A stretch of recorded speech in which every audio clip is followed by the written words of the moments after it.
Hi hello എൻ്റെ പ്രിയപ്പെട്ട ചങ്കുകളെ, വീണ്ടും ഒരു പ്രൊമോ വന്നിട്ടുണ്ട്. പ്രൊമോ ഇങ്ങനെയാണ്. നമ്മുടെ നിവിൻ ഉണ്ടല്ലോ, നിവിൻ ടാസ്ക് ചെയ്യാനായിട്ട് പോകുന്നതാണ് കാണിക്കുന്നത്. മണി ടാസ്കിൽ നമ്മുടെ നിവിന് പങ്കെടുക്കാൻ അവസരം കിട്ടിയില്ലല്ലോ. നമ്മുടെ ലാലേട്ടൻ പണിഷ്മെന്റ് കൊടുത്തത് പ്രകാരം നിവിന് പങ്കെടുക്കാൻ പറ്റിയിട്ടുണ്ടായിരുന്നില്ല.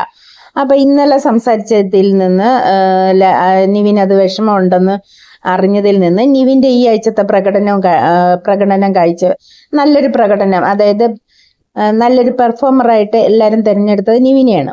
അത് പ്രകാരം ലാലേട്ടൻ പറഞ്ഞു, എങ്കിൽ ഒരു ടാസ്കിൽ പങ്കെടുക്കാനുള്ള അവസരം തരാം എന്ന് പറഞ്ഞു. അപ്പൊ ആ ടാസ്ക് കാറിന്റെ ടാസ്ക്കാണ് നമ്മുടെ നിവിൻ തിരഞ്ഞെടുക്കുന്നത്. അങ്ങനെ നിവിൻ പുറത്തേക്ക് പോവാണ് ടാസ്കിന് വേണ്ടിയിട്ട്. 1 മിനിറ്റേ ഉള്ളൂ. 1 മിനിറ്റിനടുത്ത് തിരിച്ചു വന്നില്ലെങ്കിൽ അതുവഴി പോകേണ്ടി വരും. എനിക്ക് തോന്നുന്നത് നിവിൻ കാശ് എടുത്തിട്ട് അതുവഴിയേ പോകത്തുള്ളൂ. 1 മിനിറ്റിനുള്ളിൽ വരത്തില്ല എന്നാണ് തോന്നുന്നത്. ഇതിനകത്ത് എല്ലാവരും കിടന്ന് വിളിക്കുന്നുണ്ട്, നിവിൻ തിരിച്ചു വാ എന്ന് വിളിക്കുന്നുണ്ട്. പക്ഷെ 3 സെക്കൻഡ് സ്ക്രീനിൽ കാണിക്കുന്നുണ്ട്, നിവിൻ ഇതുവരെയായിട്ടും കടന്നു വന്നിട്ടില്ല. എന്തായാ എന്തോ.